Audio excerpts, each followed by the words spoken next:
저의 히트곡이에요. 내 맘 들킬까봐 어디 보일까봐 그래서 관심도 없는 척해 그저 장난처럼 괜히 던지는 말 난 너 여자로 안 보여 잠을 먹으니 너의 옆모습 바라보다 눈이 마주칠 때면 난 정부리는 날 할까 정말 그리다 자꾸만 보고 싶어서 내 생각만 나서 아무 일도 할 수 없는데 정말 큰일이다 정말 큰일이다 일어나 죽을 것 같은데 너무 가슴이 아픈데 날 어쩌라고 이토록 사랑하게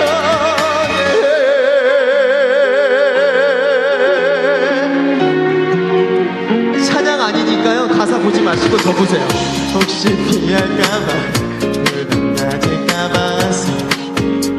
다가서기가 두려워져 마주보는 길도 곁에서는 일도 어색해지면 어떡해 차라리 나 혼자 오래 마음껏 바라볼게 슬픈 이별 같은 건 하지 않아도 되니까 자 이제 아시고 정말 큰일이다 정말 큰일이다 자꾸만 보고 싶어서 내 생각만 나서 아무 일도 할 수 없는데 자 한 번 더 정말 큰일이다 정말 큰일이다 일어나 죽을 것 같은데 너무 가슴이 아픈데 난 어쩌라고 이토록 사랑하게 일어나오 나를 한번만 사랑해주면 안 될까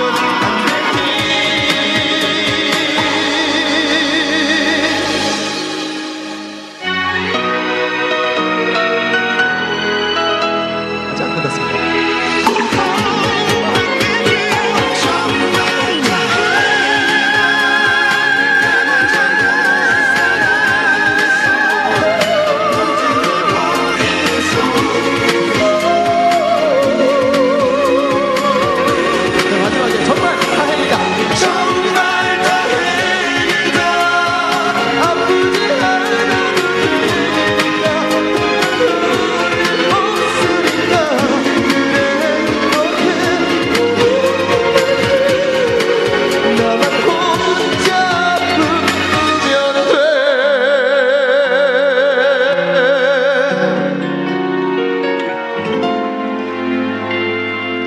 감사합니다.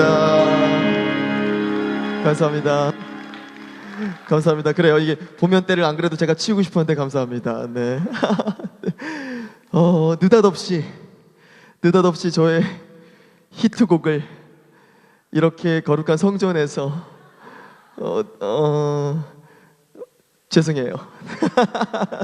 원래는 항상 이렇게 등장할 때 어떤 곡으로 어떻게 인사를 드릴까 늘 고민을 많이 하는데 요즘에 제가 이제 아무래도 이렇게 청년들이나 청소년 여러분들 이렇게 집회나 그런 자리에 많이 또 환영을 받다 보니까 제가 이제 과감하게 오늘 이 자리에서도 제 노래를 시작을 했는데 조금 한 2, 3분간 난감했습니다. 저도. 네. 그런데 아니나 다를까 역시나 좋은 마음으로 노래를 잘 모르는데도 불구하고 막 아는 것처럼 멜로디도 모르면서 막 따라 부르면서 가사 보이니까 막 잘 알고 있는 것처럼 좋은 연기해 주셔서 감사합니다. 그 연기가 이렇게 무대에 선 사람을 감동시킵니다. 그 연기는 매너고요. 그런 어떤 선한 매너 너무나 감사합니다. 그런 표정, 그런 박수, 그런 입술 너무너무 제가 하나하나 다 지금 이렇게 노래하면서 눈에 담았는데요. 너무너무 감사드립니다. 아무래도 오늘 저녁 예배는 제가 이곳에서 작정하고 이제 달려온 만큼 저에게도 굉장히 은혜가 풍성하리라는 어떤 느낌이 듭니다. 너무나 감사합니다. 네. 저는 이제 아예 이렇게 불을 다 켜주시는 게 더 좋습니다. 네, 그래야 이렇게 좀 소통을 하고 이렇게 왜냐면 이게 잘 안 보이면 저 혼자 있는 것 같아요. 그런 불편한 느낌 아마 이 등단하시는 많은 분들은 다 아실 거예요. 이 혼자 있는 느낌보다 이렇게 같이 있는 느낌이 더 좋아서 저를 뭐 이제는 좀 많이 아시나 봐요. 네, 2018년은 이렇게 알아봐주는 그런 기쁨, 알아봐주시고 응원해주시고 그리고 요즘에는 왜 이렇게 잘했어, 네가 맞아, 잘했어 이렇게 말씀하시는 어르신분들이 너무나 많아서 너무 행복해요. 그게 정말 10분이면 10분, 100분이면 100분 거의 똑같이 다 그렇게 얘기합니다. 잘했어, 네가 맞아, 난 너무 후회돼 이렇게 말씀하시는 어르신들이 10명이면 10명, 100명, 100명 다 똑같은 말을 한다는 것은 사실은 그게 맞다는 거예요. 제가 그래서 그 말에 위안이 돼요. 왜냐하면 시대나 문화는 저에게 그런 말을 주지 않아요. 오히려 저를 방해하죠. 그런데 이렇게 어르신들께서 위로가 돼요. 저에게 확신을 주고요. 지금도 이렇게 앉아 계셔서 저 친구가 집사라는데 뭘 좀 알고 있는 것 같은데 라는 그 눈빛만으로도 저에게 힘이 됩니다. 너무나 행복한 2018년 달려왔고요. 이제 2018년 마지막 11월, 12월 끝까지 하나님 앞에 하나님 부르시는 곳에 순종하며 나아가도록 하고 또 2019년도 42살 되는 저의 또 그때도 기대하는 마음으로 제가 또 살고 있으니까 앞으로도 많이 응원해 주시고요. 저에 대한 소개를 좀 거창하게 제가 제 입으로 좀 하도록 하겠습니다. 하도록 할 텐데 괜찮을까요? 네, 거창하게 해도 되죠. 근데 거창하지만 뭐 있는 그대로 말하는데 거창할 거예요 아마. 과장하지 않겠습니다. 올해로 나이는 41살 되었습니다. 이것도 거창하지 않나요? 네, 더 놀라셔도 됩니다. 더 놀래면 그 연기도 힘이 됩니다. 네, 올해로 나이는 41살 됐습니다. 네. 감사합니다. 그리고 중학교 3학년 때 만난 아내가 있고요. 그래서 지금 현재 27년째 저도 열애 중인데 등단하기 바로 전에 목사님과 이제 담화를 잠깐 나누면서 이 교회가 목회를 시작하신 지가 27년 되었다라는 그 단어에 제가 그 단어가 제 귀를 탁 때리더라고요. 그래도 저도 27년, 그리고 내년이 되면 28년, 이 교회도 28년, 이게 같이 가는 나이잖아요. 아내와 저는 지금 현재 27년째 열애 중이고요. 아마 이 만나교회는 마찬가지로 하나님과 27년째 열애 중이겠죠.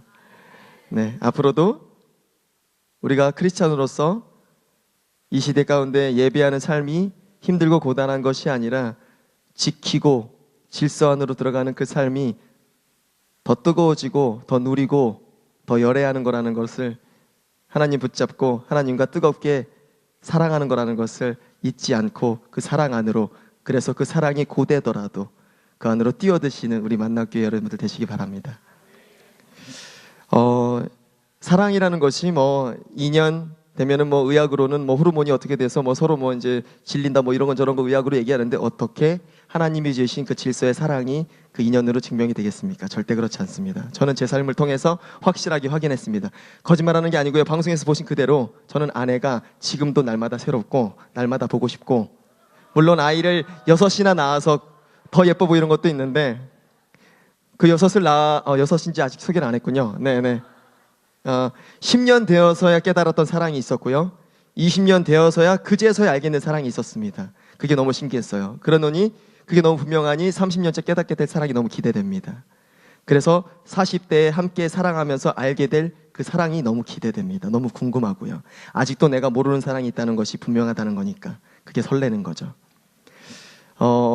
올해로 나이 41살, 뭐 어디까지 했죠? 그리고 27년 열애. 네, 그리고 아들 셋, 딸 셋. 아들, 딸. 어떻게 이렇게 낳았냐고 많이들 물어보세요. 어떻게 성별을 그렇게 낳았냐고 가르쳐 달래요. 그런 게 어디 있습니까? 저도 모릅니다. 그리고 이제 요즘에 많이들 질문하시는 것 중에 하나가 이제 뭐 계획을 했느냐, 그렇게 살기를 계획했느냐라고 많이 물어보시는데 절대 인간의 계획이라는 것은 그 시대와 문화 안에서 하는 거기 때문에 갑작스럽게 이렇게 잠깐 살고 있는 이 이상한 문화대로 저도 판단했겠죠. 그래서 계획을 했더라면 하나나 둘을 무리해서 셋째를 계획을 했겠죠. 그런데 저희의 지금 삶은 또는 여러분들이 보시는 어떤 많은 어떤 좀 다르게 살고 있는 사람들은 사실은 계획한 바가 아닙니다. 하나님과 이 시대에 물들지 않으려고 하나님을 붙잡으려고 했던 그 사람들, 어떻게 목사님은 저렇게 사실까? 어떻게 저 사람은 저렇게 살까? 그거 계획해서가 아니라 하나님한테 붙들림이 있었고 거기서 순종하려고 노력했음이 있었기 때문에 그렇게 가는 것뿐입니다. 계획으로 되는 것이 아닙니다. 네. 혹시나 주변에 그런 분들 계시면 계획했냐는 질문을 하지 마세요. 계획해서 될 수 있는 일이 아닙니다. 계획은 오히려 우리를 제한합니다. 왜냐하면 시대가 본질을 향해 가지 않기 때문에.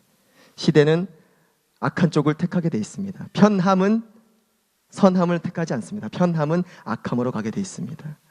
이 시대는 그 어느 때보다 편해지고 있는 시대입니다. 그래서 더 악해지는 시대입니다. 그래서 더 놓으려고 하고 희생하지 않으려고 하고 그 질서 안으로 안 들어가려고 합니다. 그래서 그 대가를 치르는 시대입니다. 얘기가 소개를 하다 말고요. 네. 아들 아들 아들 딸 딸 딸입니다. 비찬 강찬 의찬 향솔 다위. 오직 너의 능력 되시는 하나님의 빛으로 너의 삶을 강건하고 의롭게 하며 하나님의 향기와 소리를 내어 담대히 나아가라. 그래서 이렇게 이름 지었습니다. 이렇게 이름을 지은 것도 어떻게 제가 계획을 했겠습니까? 절대 그럴 수 없습니다. 저는 이 이름 앞에서 하나님을 봅니다. 내가 지은 이름이 아니네. 그런데 이렇게 지어져 있네. 하나님 살아계시구나. 내 삶을 통째로 운행하고 계시는구나. 내가 순종했더니 이렇게 만들어 가시는구나.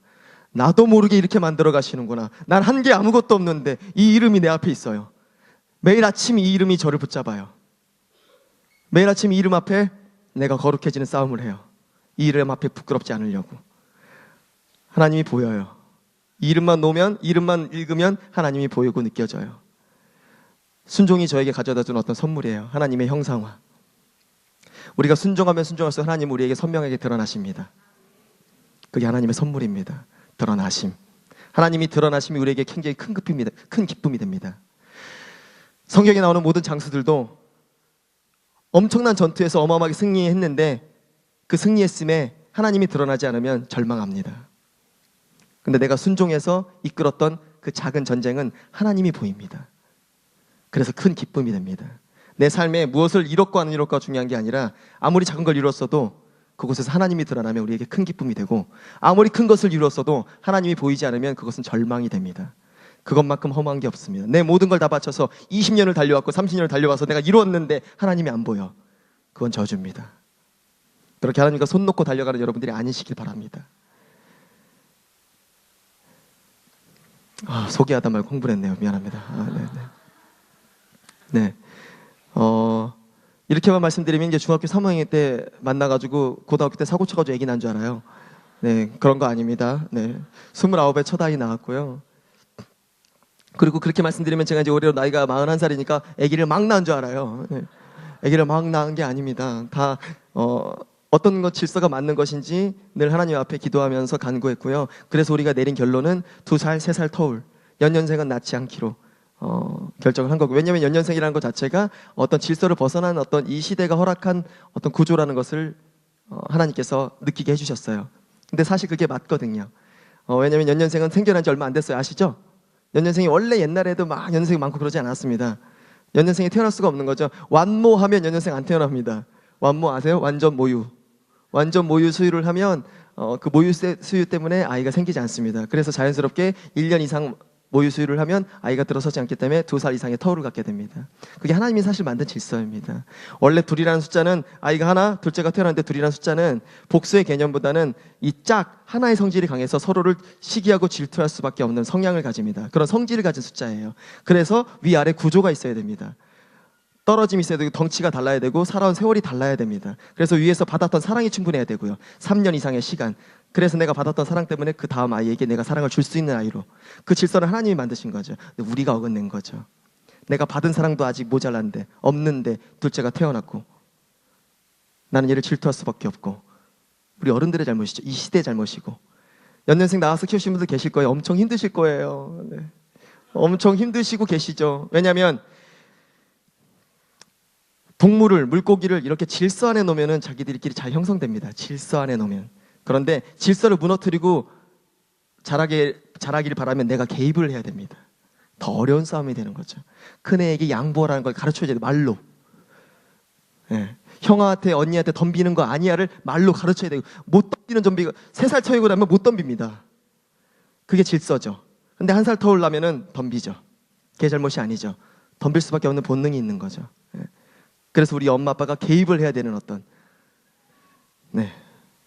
그런 어떤 질서 안에서 우리가 대가를 치르고 싶지 않아서, 그래서 이렇게 하나님의 간구하는 어떤 지혜를 간구하는 어떤 삶으로 달려오다 보니 이렇게 6째까지 나왔나 봅니다.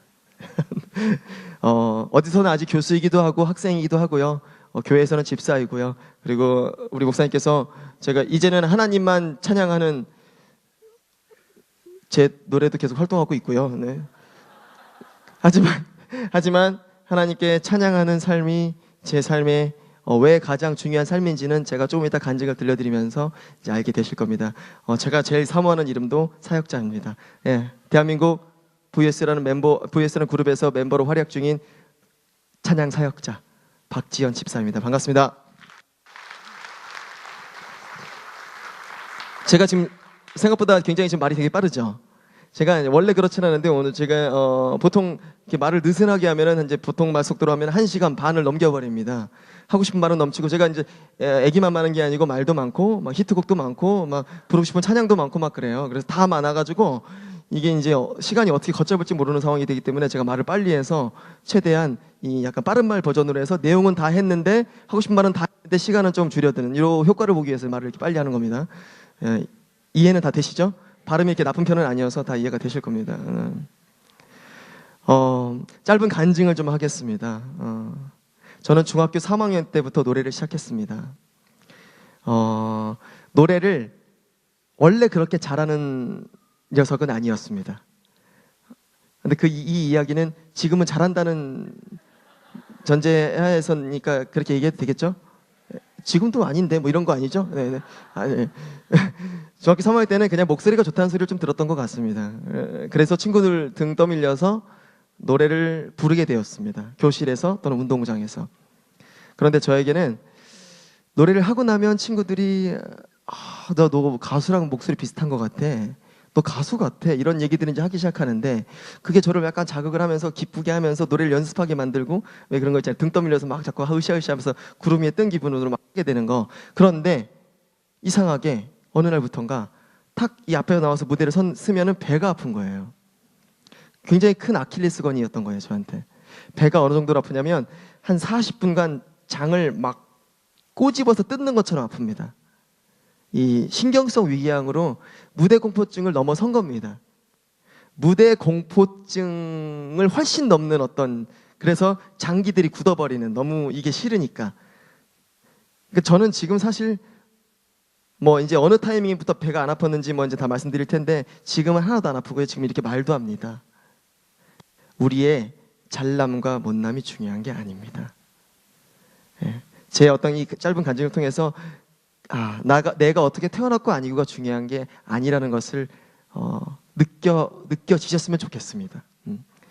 그래서 저는 노래하기가 너무 싫어서, 노래를 잘하는 소리는 듣는데 노래하기가 너무너무 싫어서 다시는 노래하지 않을 거야 하고서 이제 엄마가 저기 기술 배우라고 그래가지고 지금 고등학교 이제 공고에 이제 이렇게 진학을 했습니다. 왜 그때는 기술 배우라는 얘기를 이렇게 많이 했나 몰라요. 근데 그래서 이제 고등학교 진학을 했는데, 제가 노래를 하는 친구라는 게 또 소문이 난 거예요. 노래를 잘한다는 게 소문이 나서, 그 이야기 전에 제가 중학교 3학년 그 해 여름 학예 수련회에 가서 하나님께 기도를 올렸습니다. 서원 기도라고 하죠. 그때 당시에 이제 이렇게 하나님께 우리 다 같이 서원 기도를 내자 해서 각자의 꿈을 내라고 막 그랬거든요. 근데 저는 하나님, 저에게 자유롭게 노래하는 삶을 주시면 제가 하나님께 찬양하는 삶을 올려드리겠습니다. 이렇게 써서 올려요. 근데 우리는 누구나 그런 게, 저만 그런 게 아니라 누구나 어떤 서원 기도를 하면, 어떤 기도를 하면 그 다음 바로 잊어버립니다. 내가 그런 기도를 했다는 것을. 왜냐하면 하나님이 그 다음날 바로 보이는 게 아니니까. 하나님이 와서 바로 나를 이끄시는 것처럼 막 이렇게 빗자루를 들고 나를 이리로 몰았다 저로 몰았다 이렇게 티가 나야 내가, 내 기도가 이루어지는구나 뭐 이렇게 느낄 텐데, 우리의 실력이라는 것이 이렇게 하나님의 그런 어떤 일하심을 섬세하게 느낄 수 있는 실력이 아니잖아요. 그러니까 이게 계속 멈추는데 이거 좀 부탁드립니다. 다른 걸로. 네. 내 기도는 그냥 사라졌다. 뭐 그냥 까마득히 잊어버리고 그냥 일상생활을 하는 거죠. 저도 이제 마찬가지였죠. 그렇게 기도하고 하루 금식 프로그램, 하루 금식을 하고 금식도 성공하고 그렇게 하고 이제 고등학교 진학을 했는데 기도를 잊어버렸으니 나는 다시는 노래하지 않을 거야. 이제 이렇게 된 거죠. 마인드가. 나는 다시는 노래하지 않을 거야. 이게 너무 계속 끊기는데요. 네.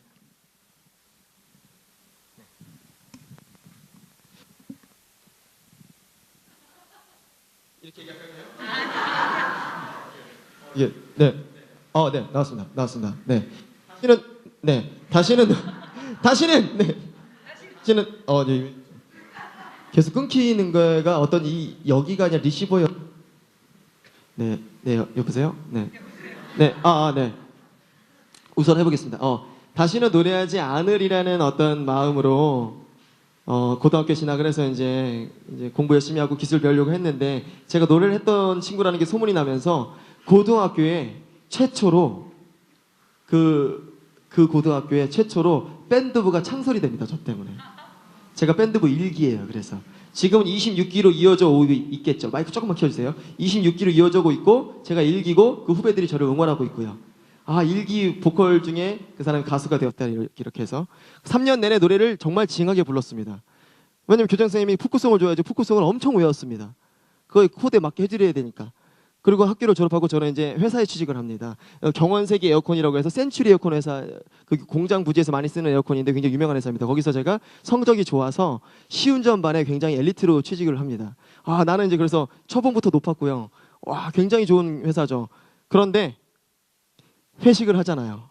입사한 지 얼마 안 됐는데. 근데 내가 어떻게 말단 맨 밑에 직원인데 노래를 어떻게 안 부를 수가 있어요. 근데 노래를 시킨 애들 또 어떻게 일부러 못 불러요. 그거는 자존심 허락을 안 하죠. 그냥 양껏 했죠. 근데 그게 소문이 났습니다. 그래서 그 아산에 굉장히 큰 공장 부지입니다. 경원세기 부지가 엄청 큽니다. 우리나라의 경원세기의 그 에어컨은 거기서 다 나오는 겁니다. 그는 직원만 한 8,000명인가 그렇습니다. 10,000명 가까이 됩니다. 엄청 큰 공장입니다. 거기서 최초로 밴드부가 창설이 됩니다. 저 때문에. 그래서 지금도 2, 3기로 이어져 오고 있죠. 제가 1기고요. 제가 그리고 이제 군대 갈 나이가 돼서 군대를 지원합니다. 그래서 이제 군생활 이제 착실하고 끝내야 되니까 이제 뭐 고참들 말 잘 들어야 되니까 청주의 17 비행단이라고 해서 우리나라 그것도 손에 꼽히는 비행단입니다. 굉장히 세 번째인가 네 번째 큰 비행단이에요. 그 비행단에서 이제 자대 배치를 받고 고참들이 노래를 시키기 시작합니다. 네오반 돌아다니면서 노래하는 것쯤이야 뭐 이등병 생활 그렇게 하면 되지 뭐 하고 이제 노래 불렀죠. 근데 그게 단장님께 보고가 올라갑니다. 그래서 17 비행단의 최초로 밴드부가 창설이 됩니다. 이게 정말 그래서 저는 그 군생활 내내 그 3년 2년 6개월 동안 트로트를 엄청 부릅니다. 트로트를 다 외웁니다. 그 뭐 가사를 보고 할 수가 있어요? 이게 단장님이 보고 계신데 가사를 다 외워야죠. 트로트 박사가 되는 거죠.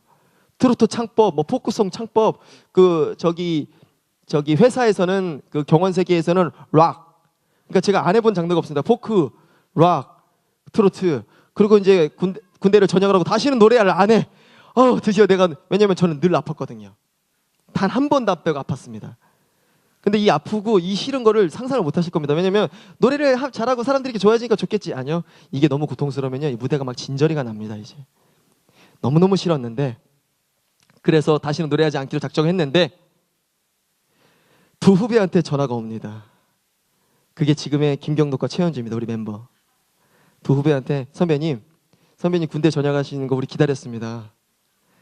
선배님만 합류하면 3인조로 바로 데뷔할 수 있습니다. 가수 되는 거예요, 선배님. 에? 나 다시는 노래 안 하려고 그러는데 근데 가수 되는 거예요, 선배님. 가수가 된다는 거는 저를 유혹했습니다. 가수가 되는 거야? 오케이. 그러면 아프더라도 하자. 그래서 저는 바로 가수가 됐습니다. 연습생 생활이 없었습니다. 요즘 알고 있는 친구들의 아이돌 연습 생활 이런 거 전혀 없었습니다. 그냥 가수가 된 저에게는 연습생 생활이 제 그 서원기도 이후에 하나님께서 운행하신 그 고등학교와 그 군대와 그 경원세계가 되는 거죠.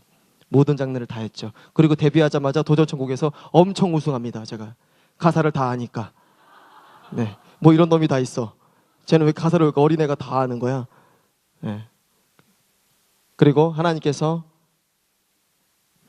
저의 기도를 기억나게 하시고자 그 사랑으로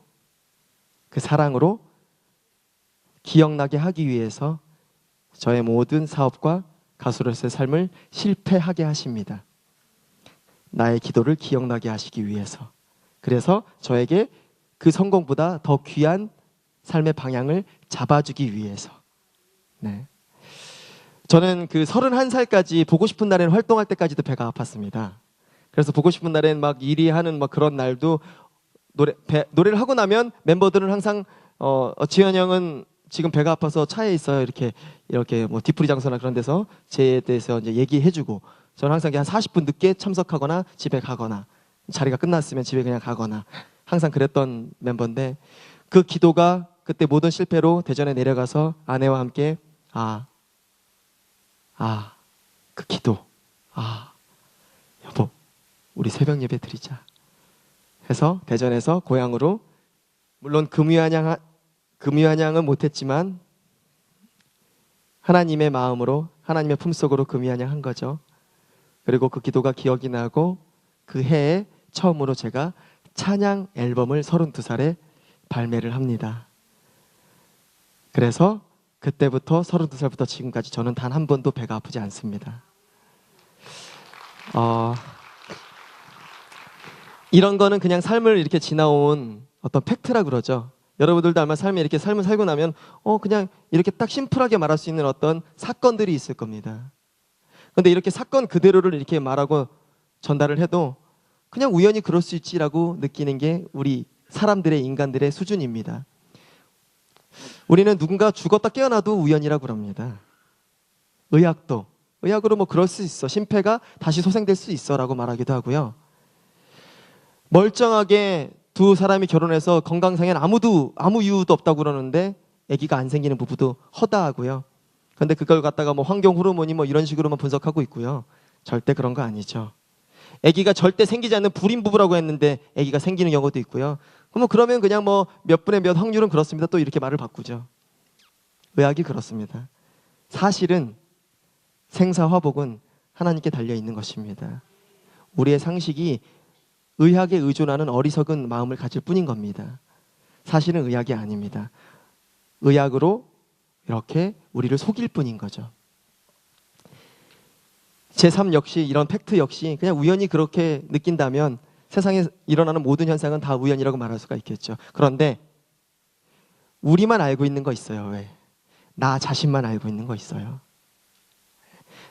남들은 아니라고 하는데 나는 알고 있는 하나님의 흔적이 있습니다. 그 흔적에 민감하게 반응하시면 됩니다. 네. 저는 그 흔적을 명확히 느끼고 제 삶에 반응하기로 작정했던 것뿐입니다.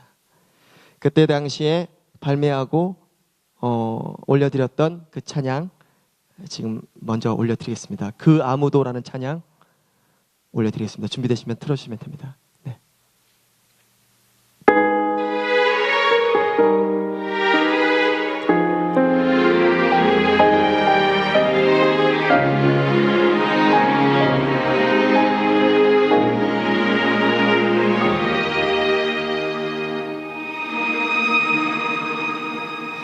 그 아무도 내게 마음 주지 않을 때, 마이크 조금만 더 올려주시면 감사하겠습니다. 나의 마음 모두 이해하시 주님,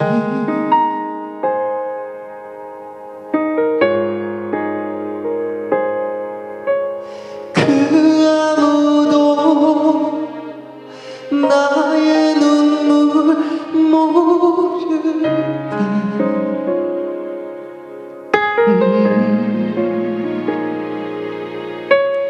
나의 눈물 닦아주신 나의 예수님,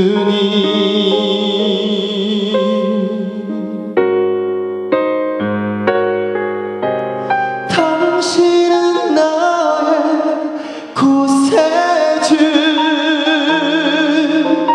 진실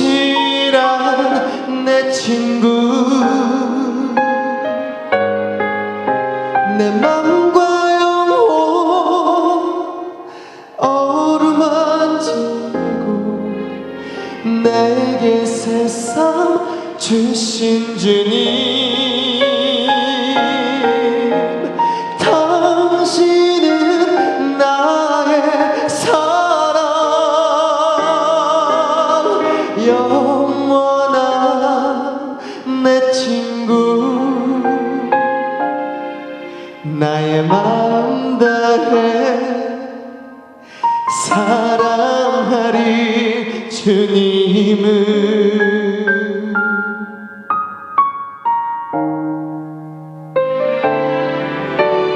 그 아무도 내게 마음 주지 않을 때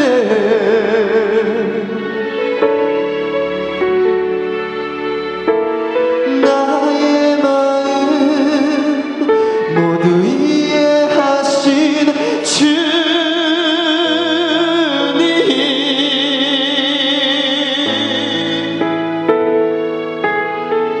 그 아무도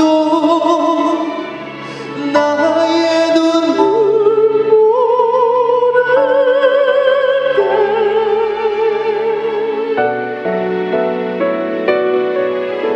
나의 눈물 닦아주신 나의 예수님,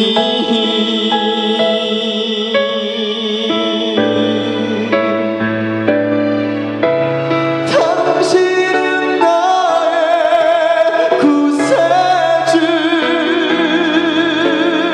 진실한 내 친구, 내 맘과 영혼 어루만지고 내게 세상 주신 주님, 당신은 나의 사랑, 영원한 내 친구.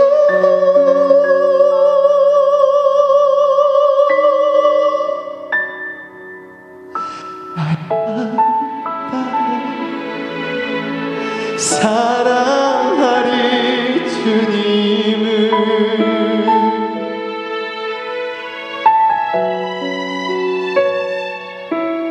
나의 마음 다해 사랑하리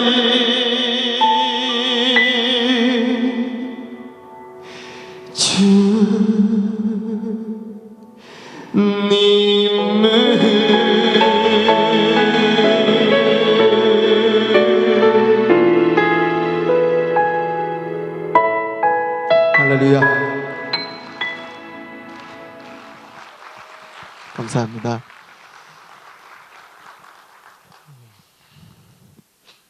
서원 기도 함부로 하면 안 됩니다. 다 들으십니다. 그리고 그 기도가 내게 합당할 때는 다 일하십니다. 하나님께 합당한 그 서원 기도는 정말 무서운 겁니다. 네. 하나님과 정말 친밀한 친구들 되고 계시나요? 그런 고백의 찬양이었는데, 하나님께서 친구라는 단어를 허락하신 그 이유가 뭘까요? 아버지라는 단어도 있고, 수많은 단어가, 신부가 우리가 신부 되는 단어도 있고 신랑 되는 단어도 있고 한데, 그 친구라는 단어는 왜 하나님께서 허락하셨을까요? 하나님께서는 우리와 그만큼 더 친밀하기를 원하십니다.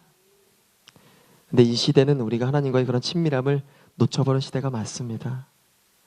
우리가 정말 많은 걸 누리고 있고, 주머니에 손을 넣으면, 아니 외로워도 아파도 배고파도 하나님께 무릎 꿇고 하나님을 바라볼 이유가 별로 없습니다. 이 시대는 그런 어떤 편함과 누림이 사실은 우리의 시선이 하나님을 놓쳐버릴 수밖에 없는, 그래서 친밀함마저 놓쳐버린, 그래서 일주일에 한 번 이것이 바로 신앙생활이라고 말하고 있고, 지난주에 했던 기도 이번 주에 하는 기도가 똑같고 다음 주에 할 기도까지 똑같은, 마치 오랜만에 만난 친구처럼 늘 오랜만에 만나는, 친밀함을 잃어버린, 그래서 오랜만에 만난 친구하고는 늘 하는 얘기가 똑같죠.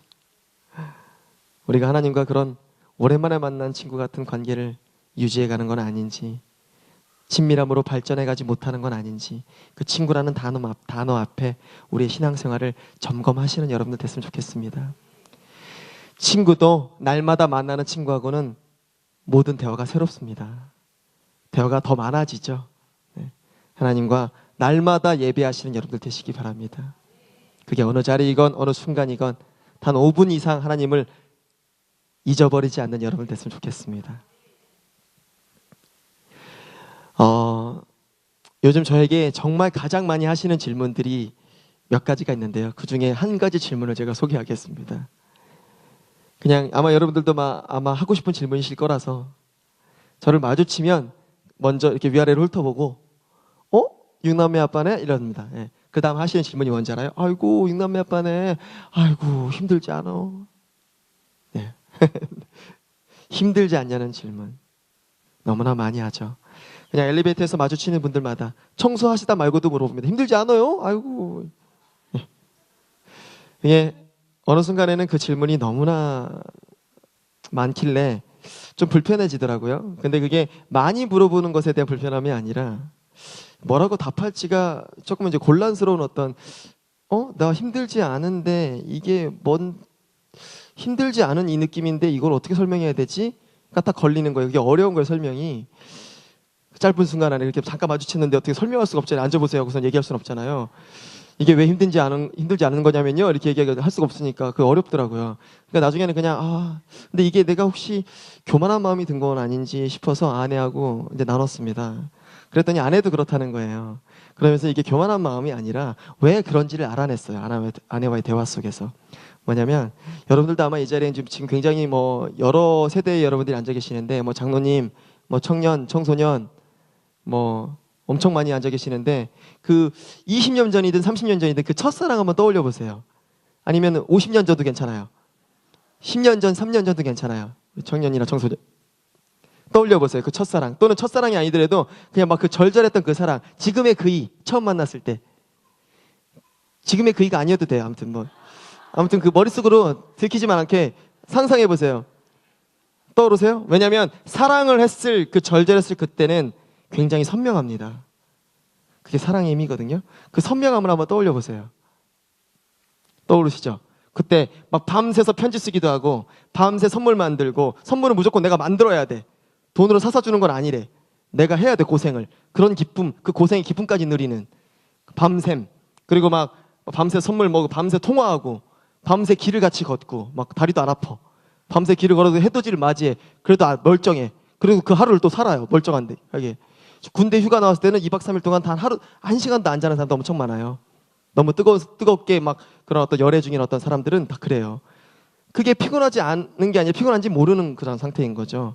그런 어떤 여러분들이 정말 그런 어떤 상태를 그런 절절함을 살고 선물 만들고 편지 쓰고 있는데 자꾸 지나가는 사람마다 야 힘들지 않아?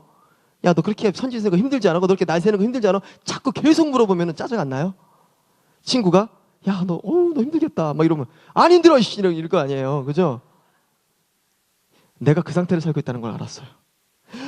야 내가 아내를 처음 만났을 때만 그런 게 아니라 지금 아예 그냥 계속 그렇게 살고 있는 거야. 육남매 때문에. 나 그럼 육남매랑 열애하고 있는 거였어. 그거를 알아버렸어요. 내가 그래서 그렇게 하나님은 우리를 고통 가운데 고난 가운데 희생 가운데 넣는 것이 아니라 그 고통하고 희생하는 그 가운데서 그 사랑을 누리게 하시는구나. 그 절절함을 갖게 하시는구나. 너를 교회로 부르고 믿음으로 불러서 내 사랑을 깨닫게 해서 나에게 그 절절함을 심어주시는구나. 그래서 내가 밤샌지도 모르게 만드시는구나. 그게 그 사랑의 힘이구나를 알았어요. 알고 봤더니 제가 단 하루도 안 빼고 주차장에서 뛰는 거예요.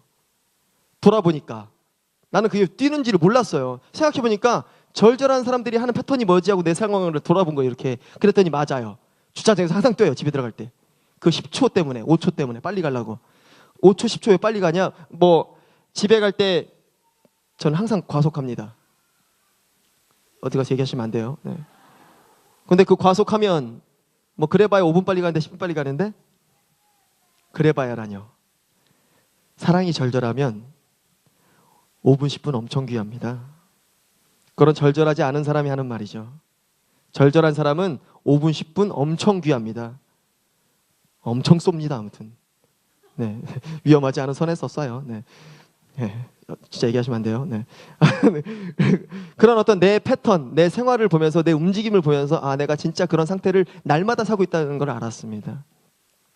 사랑을 하면 제일 먼저 일어나는 현상이 하나가 피곤하고 뭐 이런 건 다 떠나서 피곤한지 모르는 건 다 떠나서 더 큰 혜택은 뭐냐면 세상이 아름다워 보입니다.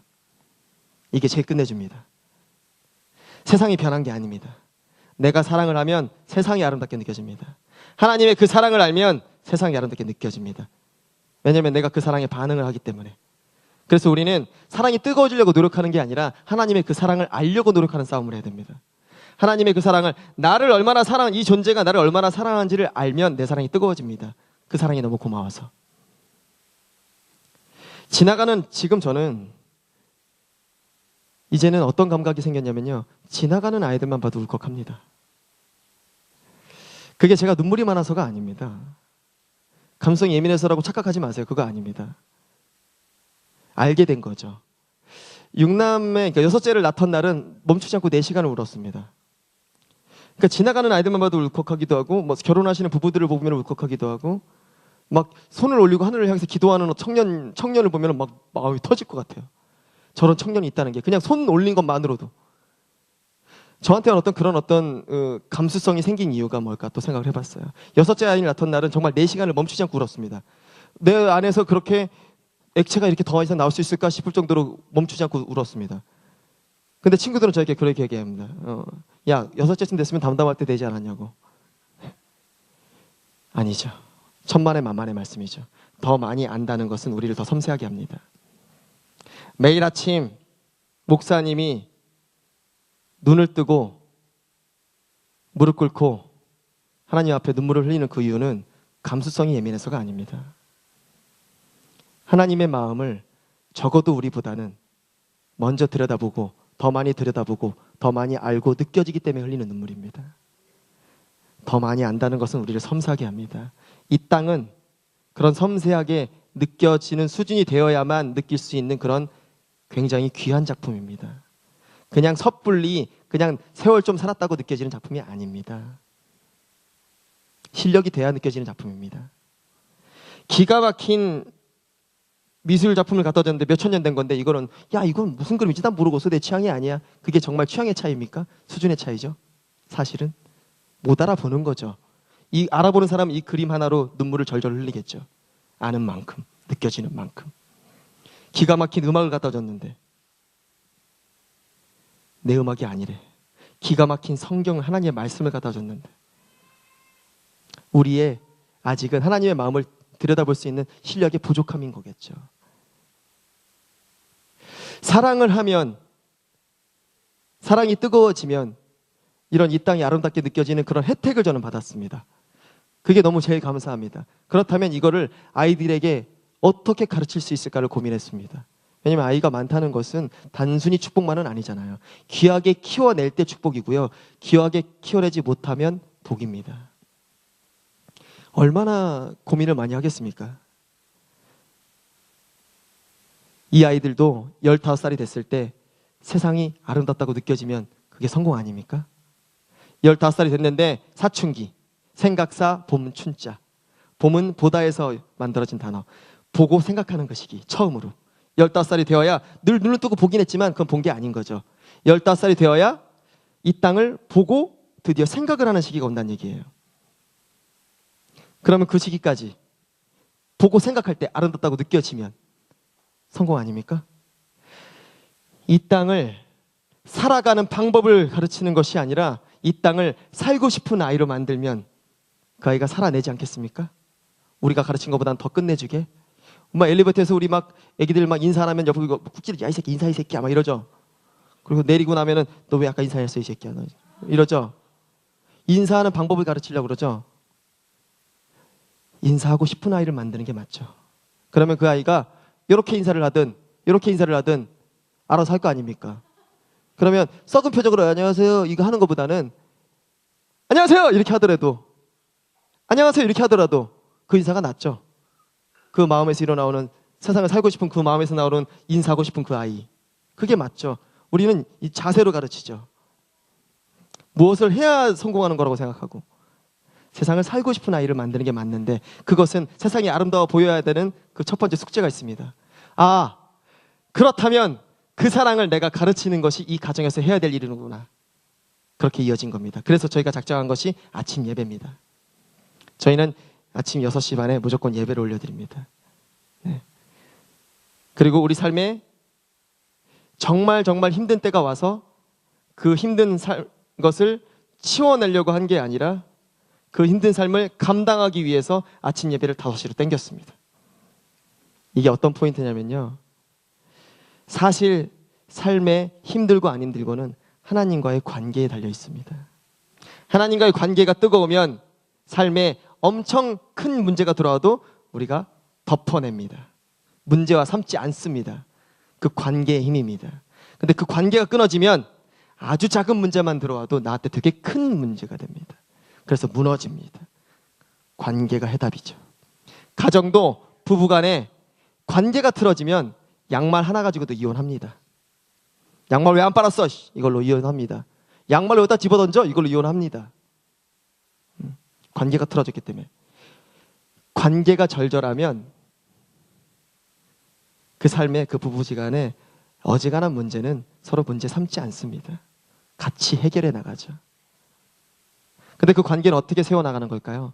저는 그래서 우리 가정에서 택한 것 중에 하나가 그렇게 예배라고 말씀드렸습니다. 예배를 통해서 모든 게 해결됐습니다. 하나님과의 관계가 절절해지니 삶의 문제로 안 느껴지기 시작하고요. 5시까지 땡겨버리니까 더 문제가 없어요. 상황은 똑같아요. 이 땅은 똑같습니다. 내 안에 사랑이 절절해지니 내가 아름답게 느껴지는 것처럼 상황은 늘 일어나는 하루 일상은 똑같은데 내가 하나님과의 관계를 1시간 반을 더 땡겨버리니 이게 문제가 안 느껴지는 겁니다. 우리는 그 방법을 알았습니다. 그리고 그 방법을 통해서 하나님과의 관계뿐만 아니라 우리 관계까지 절절해진다는 걸 알았습니다. 놀라운 걸 알게 된 거죠. 네. 그렇다면 과연 아이들에게 얼마나 이런 시간들을 심어줄 수 있을까를 또 생각을 해봤습니다. 아이들이 7살 때부터 엄마 아빠의 삶을 기억한답니다. 그렇죠? 6살 기억하는 아이도 있겠죠. 근데 대부분 7살부터 기억합니다. 그럼 14살부터는 사춘기예요. 15살부터는. 그러면 그때부터는 살을 부대끼면서 사는 시기는 아닙니다. 서로 지켜보고 응원하는 시기죠. 이제 사실은 멀리 떨어져서 바라보는 관계죠. 끝난 거죠. 시한부죠. 그래봐야 7, 8년입니다. 그 아이의 기억 속에 하나님의 그 사랑을 절절하게 심어줄 수 있는 그 시간이 7, 8년이 답니다. 그 7, 8년의 기억으로 그 아이가 세상을 아름답게 바라보는 거고, 아름답게 바라보는 그 능력으로, 그 스펙으로, 그 사랑이라는 기가 막힌 스펙으로 80년을 살아내는 겁니다. 그런데 우리가 그 7, 8년 동안 어디를 보고 있나요? 과연 그 아이하고 함께하고 있나요? 우리가 함께 하나님께 붙들려 있나요? 하나님과 관계 맺고 있나요? 그 아이와 관계 맺고 있나요? 정말 많은 걸 누리는 세상이 왔습니다. 그래서 좋은 교육, 좋은 선생님, 좋은 유학, 돈이 너무 많으면 좋은 보모까지 집에다 들여놓습니다. 그래서 먹이고 재우는 것까지 당신 보고 하랍니다. 나는 돈을 줄 테니 네가 하세요. 나는 구경할게요. 이게 정말 누리는 걸까요? 이게 정말 열애하는 건가요? 하나님과 우리 열애해야 됩니다. 근데 목사님 혼자서 열애하고 우리는 그거 그냥 늘 일주일에 한번 잠깐 따라하는, 우리가 진짜 열애하는 거 맞나요? 우리가 열애해야죠. 우리가 열애해야 됩니다. 이 시대에 이렇게 편해진 거 우리 그 열애 뺏긴 겁니다. 너무 편해져서 우리 시대 가운데 보모가 들어온 거예요. 우리 시대 가운데 우리가 유학 떠난 거예요. 그래서 하나님과 절절하게 열애할 수 없는 환경 속에 놓인 겁니다.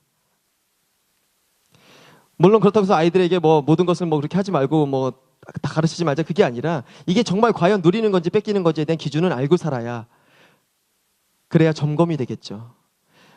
이게 이 시대가 이렇게 신앙생활 하는 게 이게 맞는지 틀린지에 대한 기준이 알고 살아야 점검이 되겠죠. 그래야 관계의 힘에 그 기능들을 누리기 위해서 우리가 노력을 하겠죠.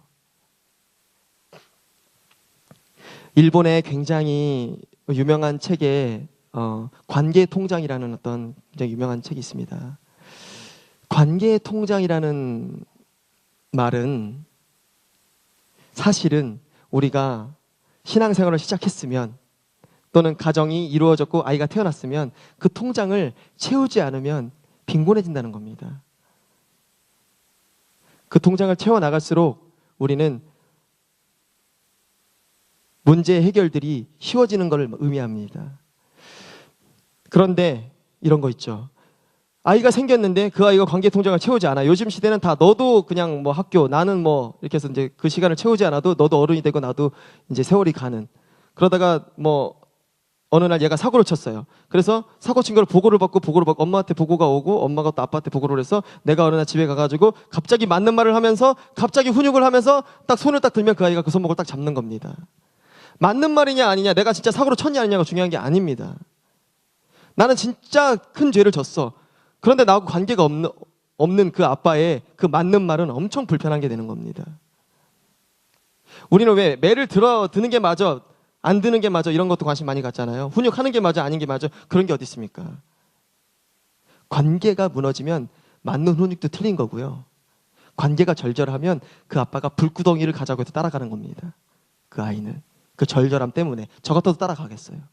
그게 바로 욥의 신앙입니다. 하나님과의 관계가 절절했기 때문에 모든 것을 빼앗겨도 다시 하나님을 바라본 겁니다. 그런데 우리가 그 절절함이 없다면, 하나님께서 우리의 모든 것을 빼앗아가면 다시 하나님을 볼 수 있을 것 같으세요? 우리는 바로 놓아버리죠. 바로 하나님을 떠나버리는 존재죠.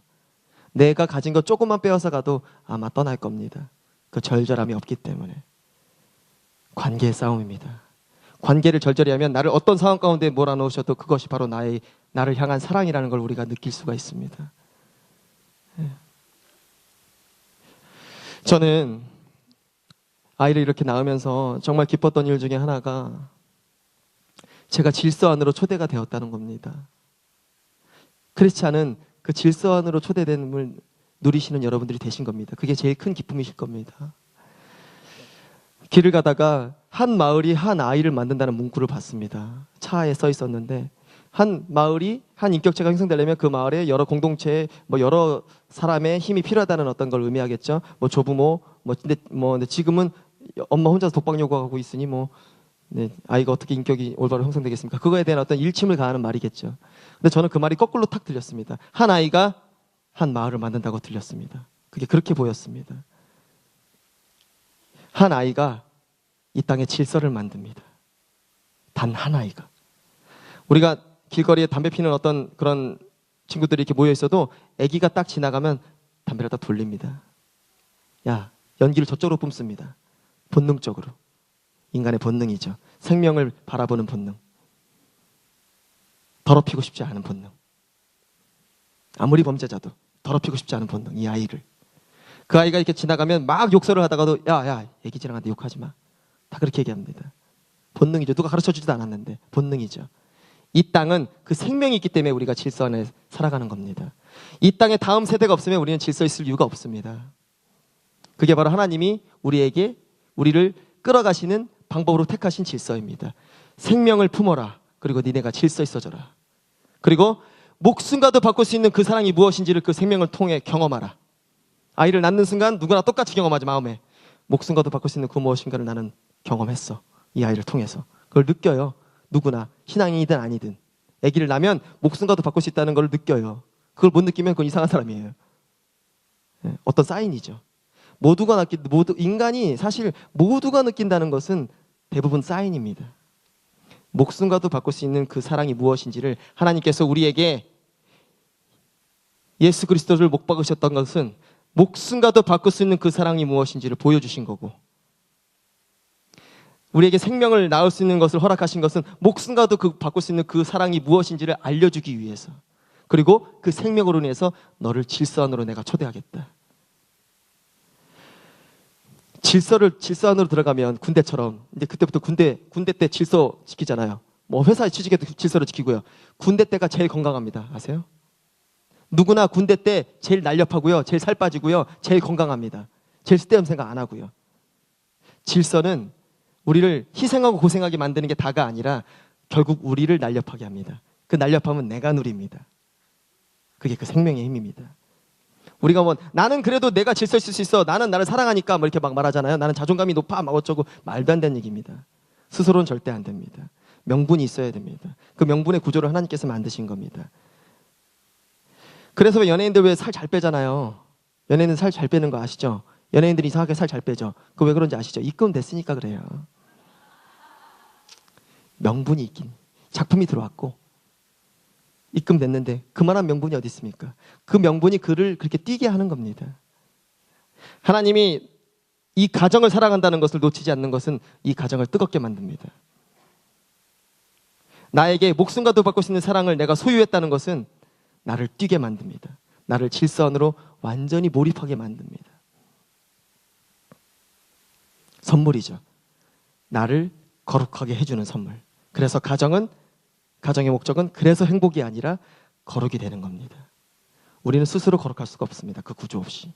하나님의 사랑을 모르고 또 하나님이 원하시는 그 생육하고 번성하기를 원하시는 그 본질을 우리가 세우지 않고 우리는 거룩해질 수 있는 존재가 아닙니다. 거룩해지시고 싶다면 그 가정에 집중하시면 됩니다. 그리고 하나님을 바라보며 함께 열애하시면 됩니다. 아까도 이야기 중에 살짝 나왔던 이야기인데 사랑을 하면 세상이 아름답다고 말씀드렸잖아요. 그리고 이상하게 그 아름다운 그 순간은 되게 선명합니다. 모두가 느끼는 거예요. 나는 사랑을 되게 했는데 안 선명해. 그런 분들 계세요? 아니죠? 다 선명하실 거예요. 이게 되게 무서운 겁니다. 사랑을 하면 선명하고요. 그리고 내 삶 중에 그게 10년 전이든 5년 전이든 막 사랑이 없었던 그런 어떤 내 안에 되게 피폐함만 있었던 그때를 생각해 보세요. 그때가 쓱 지나갑니다. 뭐가 선명하지가 않아요. 그 한 5년이 쓱, 난 이상하게 31살 때부터 36살 때가 잘 기억이 안 나? 이런 때가 있을 거예요. 쓱 지나가서 그래요. 내 안에 사랑이 없었을 그때. 그게 사람이든 짐승이든 취미이든 뭐든 간에 내 안에 뜨거운 사랑이 없을 때는 밋밋하게 지나갑니다. 그러면 내가 평생을 사랑하지 않겠어 또는 가정을 이루지 않겠어 그런 절절함 따윈 필요 없어라고 살면 살아도 산 게 아닌 게 되는 겁니다. 이게 되게 무서운 겁니다. 죽는 날 하나님 만나는 그날 내 안에 아무런 기억이 없는 겁니다. 사랑은 굉장히 날카로운 칼 같습니다. 그래서 내가 사랑을 하면 내 마음판에 막 새겨집니다. 그래서 하나님의 사랑을 그 가정이 함께 누리시게 되면 내 마음판이 막 80년 100년이 새겨지게 됩니다. 지금부터 누군가는 10년, 누군가는 20년, 누군가는 60년 그 사랑으로 새기시는 여러분들 되시기 바랍니다. 헛되이 보내지 않으시기 바랍니다. 그것은 오직 사랑이라는 스펙밖에 없습니다. 죽는 날 하나님 앞에 하나님 저는 최고의 스펙 사랑 그 사랑 가지고 왔습니다. 하나님과 절절하게 열애했던 그게 너한테 너무나 선명합니다. 하나님을 뜨겁게 바라봤던 그 하루하루가 저한테 너무나 선명해서 하나님 보고 싶었습니다. 그렇게 관계 맺어 나가시는 여러분들 되시기 바랍니다. 찬양 올려드리겠습니다. 온 마음 다해라는 찬양 올려드리겠습니다.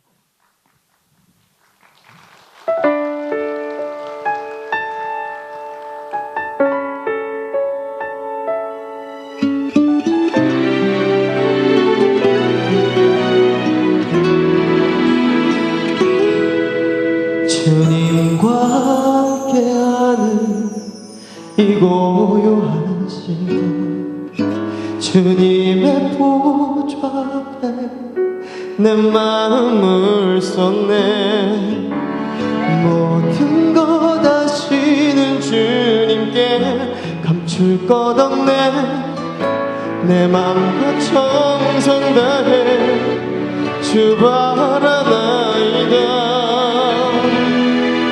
온 마음 다해 사랑합니다 온 마음 다해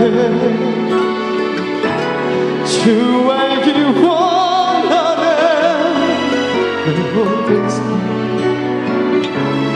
당신 것이니 주만 섬기리 온 마음 다해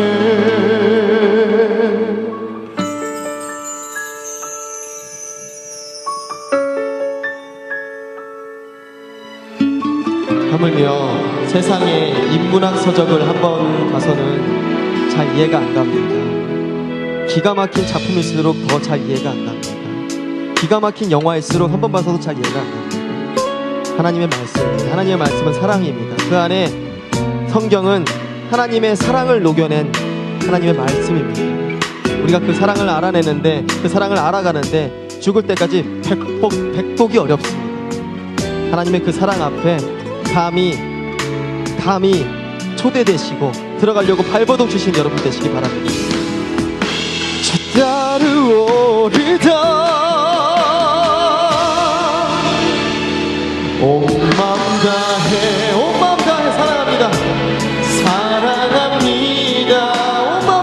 온 마음 다해 주님 알기 원하네. 주 알기 원하네. 내 모든 삶 가진 것이니 주만 섬기리. 온 마음 다해 사랑합니다.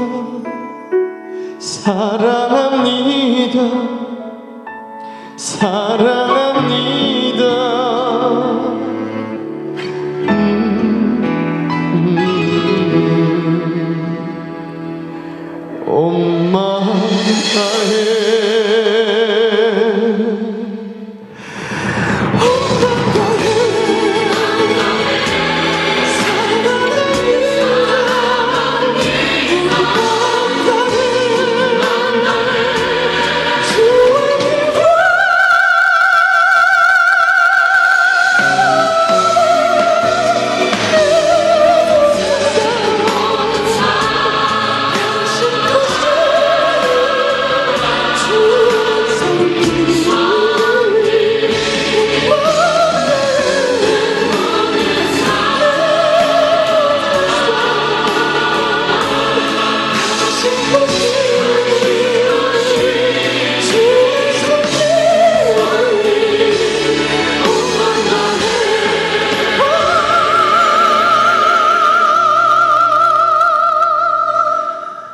주만 섬기리. 온 마음 다해.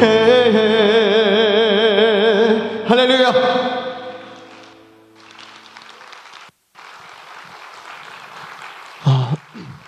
지금 제가 시간을 좀 많이 초과를 해서 제가 이제 짧게 마무리를 마지막 이야기를 정리하면서 마지막 찬양 올려드리도록 하겠습니다. 얼마 전에 저한테 꼭 하고 싶은 이야기입니다. 얼마 전에 저한테 인구보건복지협회 전북 인구보건복지협회 전화가 왔습니다. 뭐 대통령님도 전화 오시고 막 난리가 났습니다. 뭐 대통령님도 잠깐만 아버지 되시죠 이러면서 전화가 왔거든요. 진짜로 전화 왔습니다. 물론 이 자리에 뭐 대통령님 지금 요즘 정치를 잘 못하셔가지고 많이들 싫어하시는 분들 많이 계시겠지만 그런 부분을 떠나서 그래도 정말 진심 어린 마음으로 전화를 했기 때문에 받는 사람은 좋을 수밖에 없습니다. 네. 여러분도 받으시면 되게 좋으실 거예요. 네, 그러면서 이제 하시는 말씀이 이제 여러 가지 귀감이 되어달라 막 이런 좋은 말씀 많이 하셨는데 그런 일들이 계속 발생하면서 또 전북 이구복지협회에서 전화를 하고 개인 전화번호를 알아가지고 전화를 저한테 하셔서 하시는 말씀이 자기들이 1년에 예산을 몇 억씩 들여서도 못하는 일인데 박지원 씨가 네이버 실시간 검색어 1위를 이틀 반 동안 했거든요.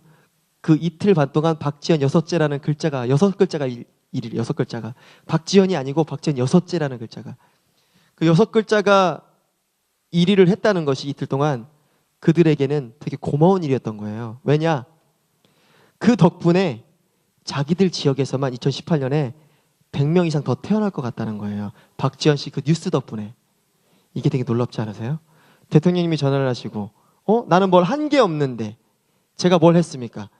제가 뭐 어떤 대통령님 만나서 뭐 제도를 바꿨나요? 뭐 화염병을 던졌나요 제가? 싸웠나요? 아니죠. 저는 제 삶에 집중을 했죠. 본질이 뭔지 궁금했을 뿐입니다. 시대에 휩쓸리지 않으려고 떠내려가는 배라는 느낌 때문에 이 떠내려가는 배에서 내가 같이 위로하지 않을 거야. 뛰어내릴 거야. 하나님 바라볼 거야. 저는 제 삶에 집중했던 것 뿐입니다. 그런데 세상이 변한답니다. 100명 이상 더 태어났고요. 우리나라로 따지면 2018년 박지원 때문에 몇천 명 더 태어났다는 겁니다. 이게 너무 놀랍지 않으세요? 제가 뭘 했다는 걸 자랑하는 게 아닙니다. 이 현상을 보라는 거죠. 그래서 우리의 삶이 중요합니다. 그래서 여러분의 삶이 중요합니다. 왜 전도가 안 되는지 아세요? 우리가 절절하지 않습니다. 멱살 잡는다고 되는 게 아닙니다. 아내가 뭐 좀 깨달았다고 야 집구석 일찍 들어와 하고서 멱살 잡는다고 되는 게 아니란 얘기예요. 멱살 잡는다고 되는 게 아니라 내가 내 삶에 집중을 하는 거죠. 그 아내가. 남편이 볼 때, 내가 볼 때 너도 우울하고 자식이 너도 우울하고 야 니네 둘 관계도 우울한 것 같은데 나 거기 끼고 싶지 않은 거예요. 근데 그 엄마가 절절하잖아요. 그 엄마가 뜨거워서 그 아이하고 뜨겁게 열애하고 그 7년에 집중하고 막 자기들끼리 너무 행복한 것 같으면 그 남편이 불안해요. 나 안 껴줄까 봐. 네. 우리가 절절하잖아요. 세상 사람들 하나님 나 놓칠까 봐 불안해요. 우리가 절절하면 돼요. 우리 삶에 집중하세요. 그게 보여짐의 힘입니다. 그러면 이건 또 어떤 포인트로 이어지냐면 특히 청년들 똑바로 봐야 되는 겁니다. 우리가 보는 순간 움직인다는 거예요. 내가 보여지는 순간, 내가 잘 보여주는 순간 세상이 움직였듯이 우리 하나하나 때문에 세상이 움직이는 겁니다. 그러면 나는 어느 날 나도 어떤 걸 보게 되는 순간 나도 움직인다는 얘기입니다. 그런데 우리는 이 시대를 모든 걸 알 수 있는 시대라고 말합니다. 그래서 모든 걸 안다는 것이 우리를 굉장히 멈춰있게 하고 고여있게 합니다. 되게 무서운 겁니다. 궁금해하지도 않습니다. 난 안다 하면서. 가나에서 3초마다 한 명씩 아이들이 죽고 있다는 거 다 알고 있죠. 막 주머니가 움직이나요? 안 움직이죠. 알고 있다고 해서 전혀 움직이지 않습니다. 북한에서 일가족이 성경을 읽었다는 이유로 총살을 당합니다. 알고 있죠. 뭐 움직이나요 우리가? 아니죠. 그것을 눈으로 봤다고 생각해 보세요. 이렇게 못 살죠. 움직여지죠.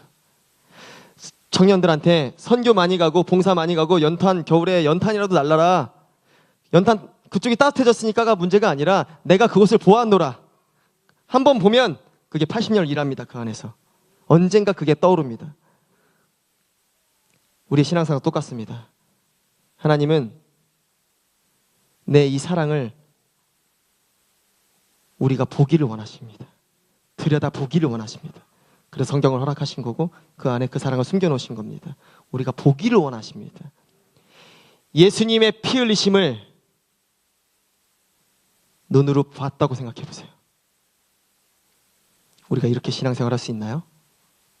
이렇게 일주일에 한번 똑같은 기도할 수 있나요? 내가 그 피 흘리심을 내가 어젯밤 광장에서 봤는데 내 당장이 바뀌죠. 내 내일 아침이 바뀌고 잠을 못 자죠. 눈으로 보면 우리가 절절해집니다. 말씀을 주야로 묵상하고 마음판에 새기라고 하신 그 이유는 마음판에 새기면 본 것처럼 일하게 됩니다. 하나님이 보여주기 위해서 마음판에 새기라고 하신 겁니다. 하나님은 미디어를 택하신 게 아닙니다. 영상화해서 보여준 게 아니라 이 성경을 통해서 우리 마음에 새겨져서 본 것처럼 느껴지게 하기 위해서 도와주시는 겁니다.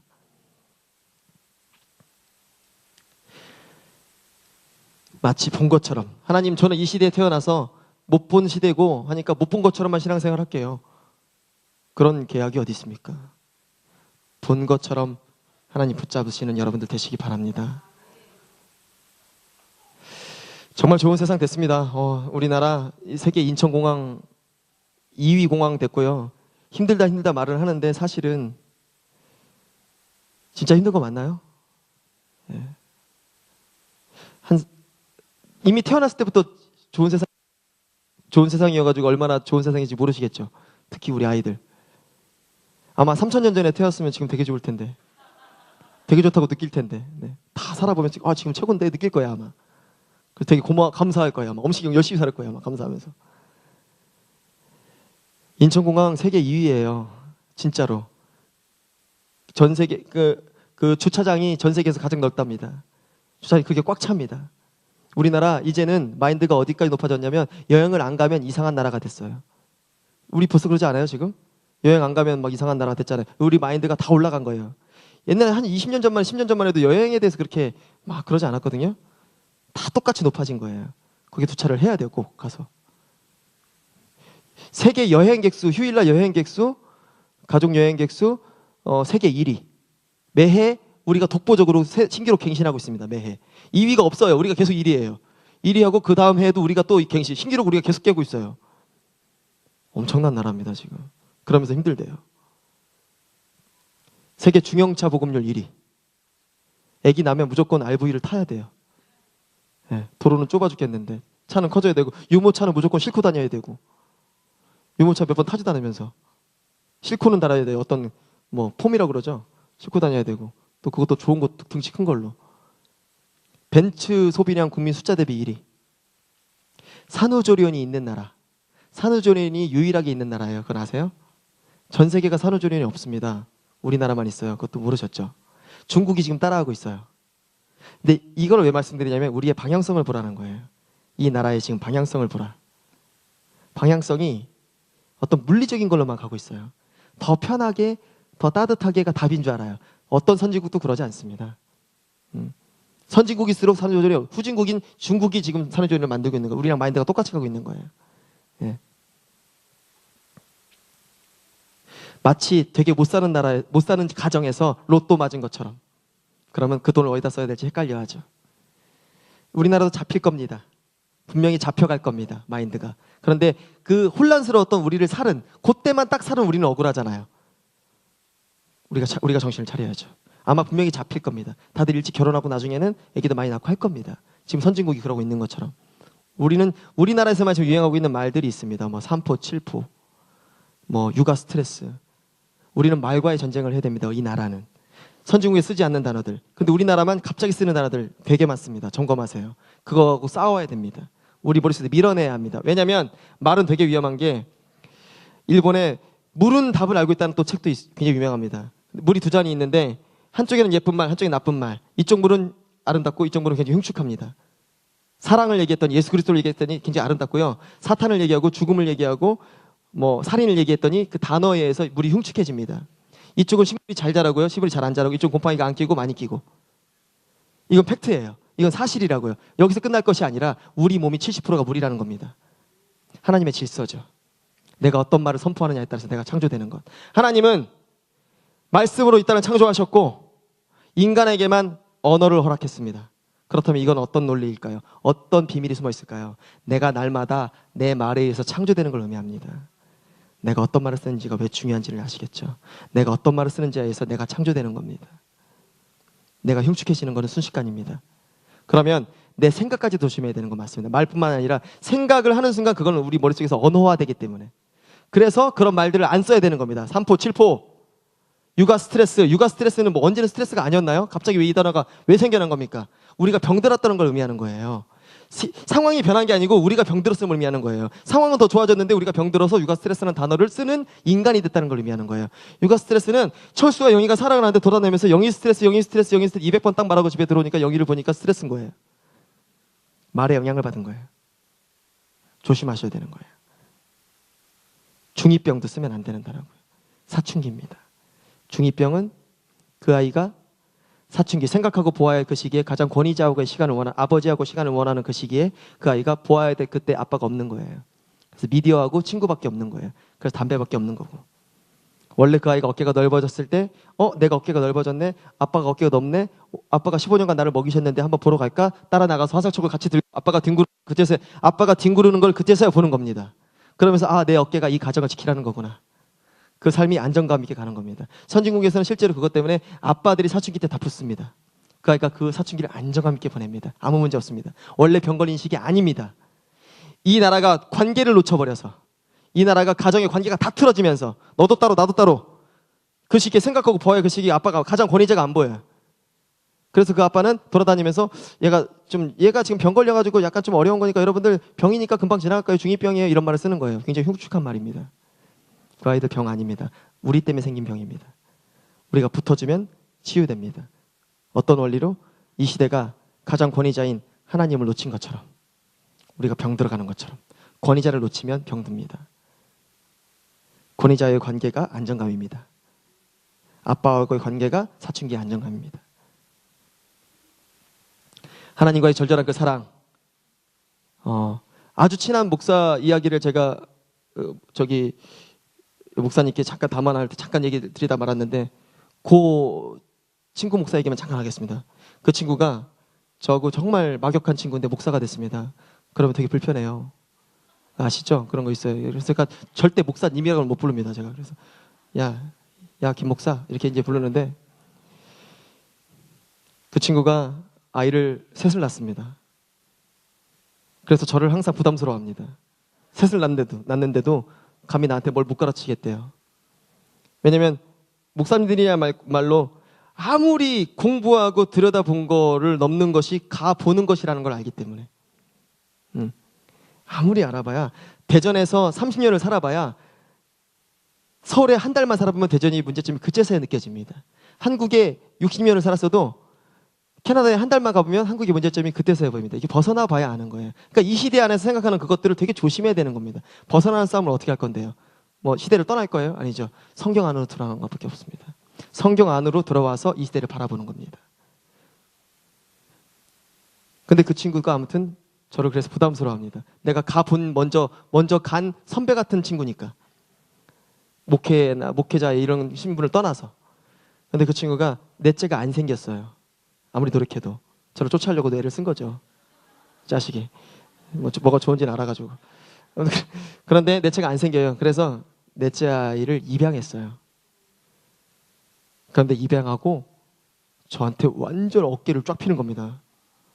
그 얘기를 들어보니 셋을 품은 그 사랑만으로도 이게 사랑을 하면 세상이 아름다워 보이는 그 이유가 뭐냐면 내가 여기서 사랑이 커지면 여기서 끝나는 게 아니라 이 상태로 세상을 살게 된다는 거예요. 그러니까 누리는 거거든요. 우리는 여기서 끝나는 줄 알아요. 이렇게 이 상태로 내가 다른 걸 보게 되는 거예요. 꽃이 아름답다는 걸 알면 그 꽃이 아름다운 그 감각으로 다른 걸 보게 되는 거거든요. 그래서 더 열리는 거거든요. 근데 이 셋째를 낳고 느낀 그 감정에서 내 배를 품지 않은 그 사랑까지 내가 커지니까 세상이 너무 아름답다는 거예요. 그 나보고 너는 그거는 몰라 이러는 거예요. 그건 7째 무조건 입양해 이러는 거예요 저한테. 그 사랑이 뭔지는 궁금하기는 해요. 아니 그 사랑의 힘을 내가 믿기 때문에 진짜로 궁금해요. 길 잃고 외롭고 살려야 되는 그 아이, 내 배로 품지 않은 그 아이, 내가 그 아이 목숨과도 바꿀 수 있는 그 사랑까지 내가 키워낸다면 내 마음에 그것까지 안다면 이 세상이 얼마나 아름답고 보일까 기대가 되기는 해요. 궁금하기도 하고. 그 사랑의 힘을 궁금해하시는 여러분들 되시기 바랍니다. 그냥 고여있지 마세요. 분명히 달라요. 오늘 하루 내가 사랑 절절히 깨달은 거 내 내일이 바뀌어요. 그러니까 난 내일 하루 사랑하겠다. 난 더 사랑하겠다 맘먹으시면 돼요. 청년들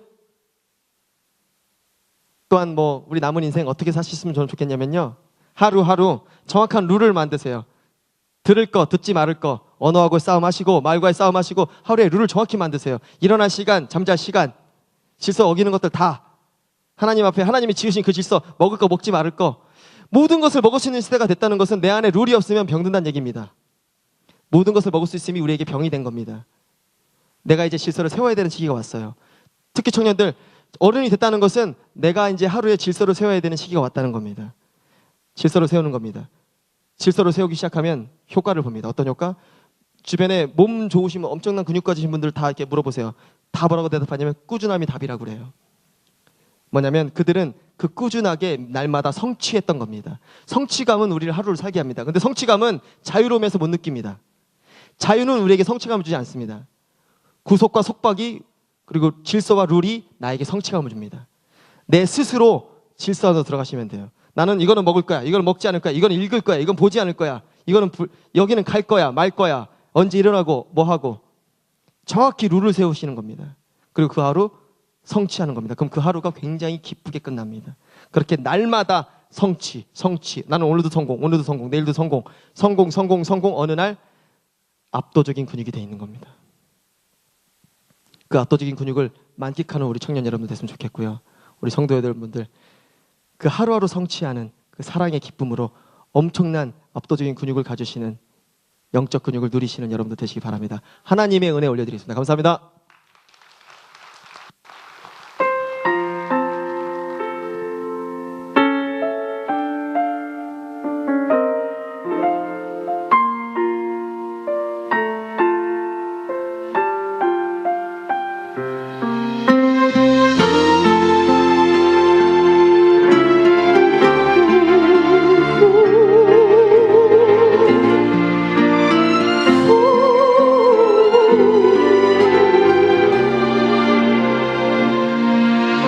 우릴 지으신 하나님, 우릴 부르신 하나님, 우릴 보내신 이도 하나님, 우리 가진 것은 다 하나님 은혜라. 우리 달려갈 길 다가도록 우리들 마지막 호흡 다하도록 우리가 십자가 품게 하시니 우리 가진 것은 하나님 은혜라 한량없는 은혜 갚을 길 없는 은혜 우리 삶을 애워싸는 하나님의 은혜 우리 주저함 없이 그 땅을 밟음도 우릴 붙드시는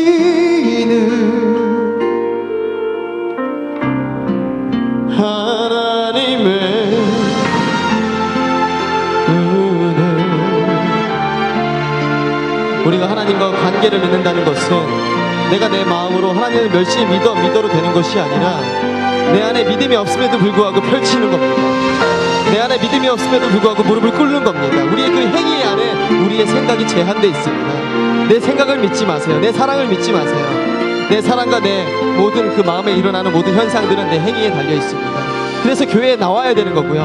난 집에서 그냥 영상으로 예배 드리면 되지. 난 믿음이 있어. 그렇게 그거는 나는 그 사람을 만나지 않고도 사랑할 수 있어라고 말하는 거랑 똑같습니다. 만지고 말씀과 찬양과 기도의 룰 말씀으로 하나님의 마음을 들여다보고 기도로 하나님과 내가 스킨십하고 찬양으로 내 입술을 고백하는 그 세 가지의 룰로 관계가 형성되는 겁니다. 날마다 가정에서도 내가 당신의 마음을 들여다보고 내 말을 뱉고 나누고 서로 끌어안고 만지고 그 매일매일이 그 사랑을 지키게 만드는 겁니다. 나는 그를 사랑해도 되는 것이 아니라 매일 아침 가볍게 손을 잡는 것 매일 아침 가볍게 하나님을 바라보고 무릎을 꿇는 것 그 행위가 우리의 사랑을 증폭시킵니다. 그 행위의 룰들을 만드시는 여러분들 되시기 바랍니다. 하나님의 은혜 우리 주저함 없이 그 땅을 밟음도 우리 붙드시는 하나님의 은혜 우리 붙드시는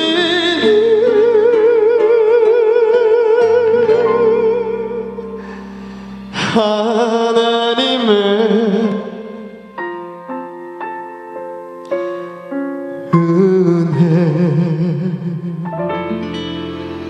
할렐루야 감사합니다.